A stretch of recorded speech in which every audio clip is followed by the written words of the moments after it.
Welcome back to Getting Her to Say I Do, my video dating vlog as I go through the journey of getting healthy, happy, loving myself, discovering who I am as an individual, and then finding someone that I like enough to date, pursuing them in a relationship, engaging them, getting engaged, and then ultimately getting her to say I do.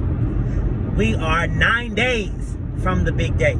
I am so excited. People keep saying, are you nervous? Are you nervous? Are you nervous? No, I'm not nervous. This is why we started dating. This is the whole point of relationship, is to get married. Stay married, but to get married. So no, I'm not nervous. I'm excited. She's been working extremely hard. I have been getting on her nerves. I'm ready for this little time of stress and just pouring money. It's like to be over. I'm so excited for that. I'm sure she is too. We didn't want to just elope because we wanted to experience what it was to be engaged, to get engaged, what this season is like, to be present in it. We wanted to go through all of it and experience it. It was amazing at first. Now it's still really, really cool, but I'm ready to be married because she's so fine. That is also a driving force.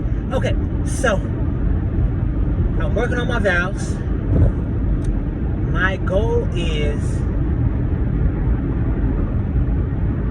to make people cry. I'm going to say the most beautiful stuff that I actually mean, but I'm going to organize it in a way, because I am a public speaker, that I can make people cry.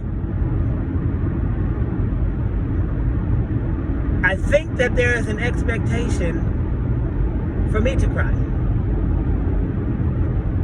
And there is also another wager, which I don't think that I can actually talk about, but I'm pretty sure that's going to happen. Anyways, so as getting ready, preparing, I want to have like super intentional vows. Like we're going to do our own vows. Like they have the traditional vows, we'll say those, but we'll also have our own vows. Things that we wanted to share, things that we wanted to communicate. And so we're going to do that. And as I'm sitting here thinking about this, one of my vows is that our wedding day will be one of, but not the happiest days of our life. Because my goal is to give her days that are just as, if not happier. So I was thinking about that, and then I started to get a little anxious or a little bit nervous because I've never been married before. Never. Never. I've been to a handful of weddings, under 10, or around 10 maybe. I've officiated weddings. But I've never been married. And I don't know what marriage actually looks like. Like we've gone through marriage counseling. We have done several devotionals.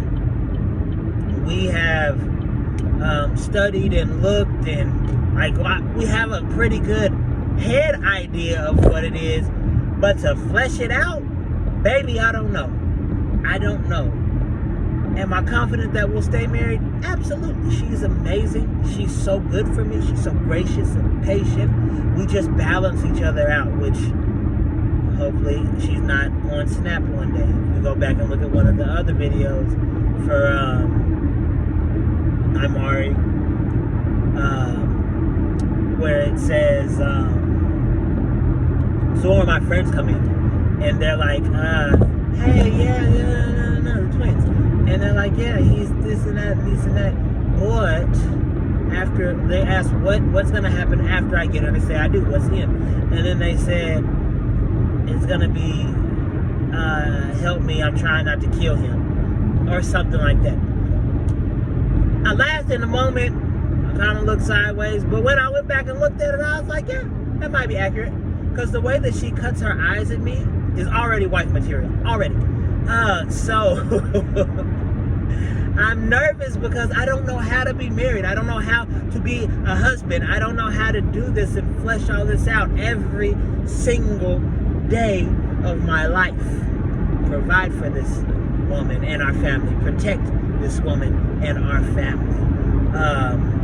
Put her in a position to be the best and greatest version of herself. I was looking at this a couple days ago. Because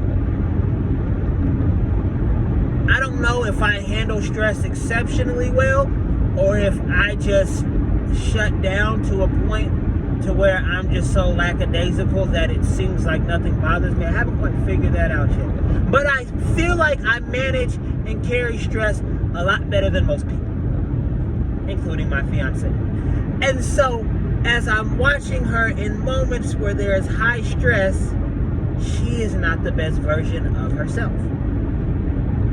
For instance, we went on a trip, and neither one of us decide to plan for these trips. We just go and say, oh, we'll figure it out. We're both good people. We enjoy each other. It'll be fun.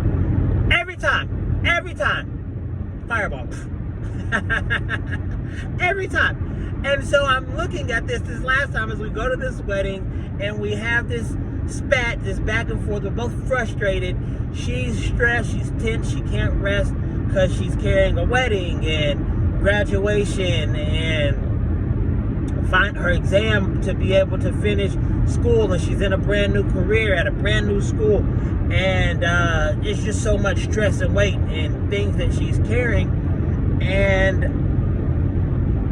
she's not able to rest and relax. And I'm looking at the situation, and I'm okay. Like I have weight and pressure and things like that. I'm okay, because you can only do one thing at a time. You do what you can do. Whatever you can't do will get done when you get to it. That's how I handle it. Her not so much. And so her frustration becomes my frustration. Marriage. We already there, baby. We already there. And I was looking at this and I was like, I'm gonna start leaving her at home. And then my better judgment prevailed, and I was like, nah, that's not how you're gonna do it. And because I love her, she's my best friend, and I want to be everywhere with her all the time. But something had to give, something had to change. And so it would be very easy for me to say, handle your stress better, stop stressing out, stop doing this, don't do that. And I'm not gonna say that I did. I'm not gonna say that I didn't say that, which further frustrated her. And the eyes cut, boy. But my thought leaving that trip or heading back from that trip was, how do I put us in a position to where she doesn't have to stress and be overwhelmed and frustrated, so that I don't have to stress and be frustrated and overwhelmed? How do I put us in a position to where she can enjoy herself, to be present, to not worry about all this stuff, and we can have a great time? How can I do that? How do I do that? That is that's what I'm thinking about. That's what I'm focused on. That's what I'm fixated. How do I put us in a position? We're going on a mini moon. After we get married, we're taking a trip. We're gonna go, get away. Grown-ups. Married grown-ups. Blessed by God, under covenant. We're gonna go get away, and she was like, "Oh, you do it." And I was like, "Oh, no, I'm not a planner." How do I put us in a position? How do I put us in a position to where we can enjoy our trip, enjoy our time out, or enjoy our time away without being stressed, overwhelmed, and frustrated? How can I do that? How do I do that? How do I make that happen? Because that is going to be a win for her. But if it's a win for her, it is a win for me. So, that's where we're at. I don't know how to be married. We don't know how to be married. We've never done this before. But I'm so freaking excited. So happy. Family's going to be there. Friends are going to be there. And we get to kiss in the mouth in front of everybody. And thanks. So, that's it for getting her to say I do. We are 9 days out. 9. Have no idea what we're doing. But God's all in it, so it's going to be great. I love you guys. Pray for us. Pray for her. Pray for her. Be blessed.